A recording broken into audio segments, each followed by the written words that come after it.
నా హృదయపూర్వక జైభీములు తెలుపుకుంటున్నాను.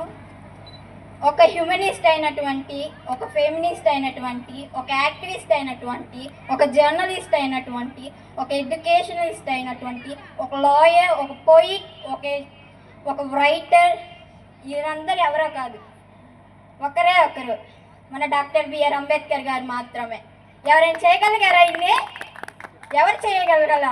మన డాక్టర్ బిఆర్ అంబేద్కర్ గారు మాత్రమే ఇవన్నీ చేసి మన కోసం ఈ వెలుగు అంధకారమైన చీకట్లో నుంచి మనల్ని వెలుగులోకి తీసుకొచ్చింది ఎవరంటే ఒకే ఒకరు, డాక్టర్ బిఆర్ అంబేద్కర్ గారు మాత్రమే.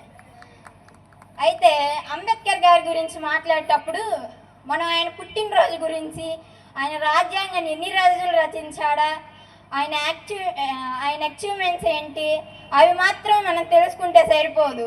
ఆయన ఎన్ని రోజులు కష్టపడి రాజ్యాంగాన్ని రాశాడు, అది దేనికోసం రాశాడు, ఆ రాజ్యాంగం నుండి మనం ఏం నేర్చుకోవాలి, మనం ఏం నేర్చుకుంటున్నాం, ఆయన కష్టం మనకి ఏం చెప్తుంది, మనం ఏం నేర్చుకుంటున్నాం, ఏం వింటున్నాం అన్నదే ముఖ్యం. మనం అది తీసుకోవాలి.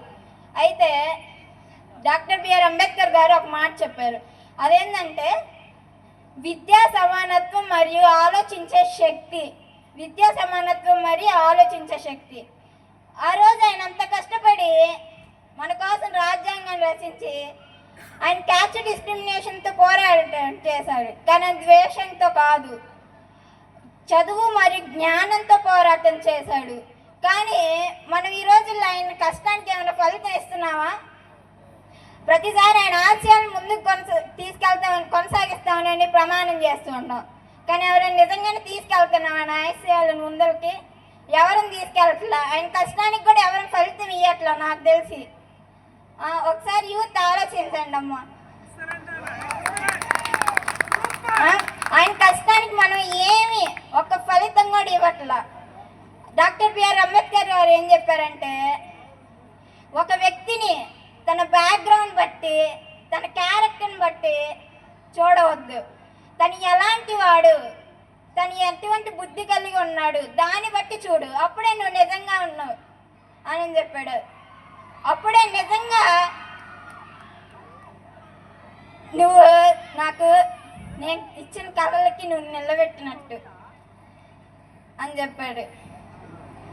ఆ రోజు ఆయన ద్వేషంతో కాదు పోరాటం చేసింది, జ్ఞానంతో పోరాటం చేసినప్పుడు మనం ఇంకాను క్యాస్ట్ పేరుతో, రిలీజియన్ పేరుతో, లాంగ్వేజ్ పేరుతో ఒకరినొకరిని డివైడ్ చేసుకుంటూనే ఉన్నాం, ఒకరినొకరిని విడదీసుకుంటూనే ఉన్నాం.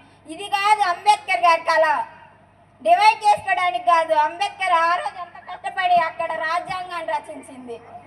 ఇది నువ్వు ఇస్తావని కాదు, నువ్వేదో మన కోసం ఆయనలా మనం కూడా చదువుకుంటామని ఆ రోజు ఆయన అంత కష్టాన్ని మన కోసం కష్టపడి రాజ్యాంగాన్ని రచించి ఎన్నో పోరాటాలు చేసి రాజ్యాంగాన్ని అమల్లోకి తెచ్చారు. కాబట్టి ఇది నిజమైన ఆశయాలను మనం కొనసాగించేటప్పుడు చదువే ఆయనకి మనం ఇవ్వగలిగింది. ఆయన మన దగ్గర నుంచి కోరుకుంది కూడా అదే, సమానత్వం.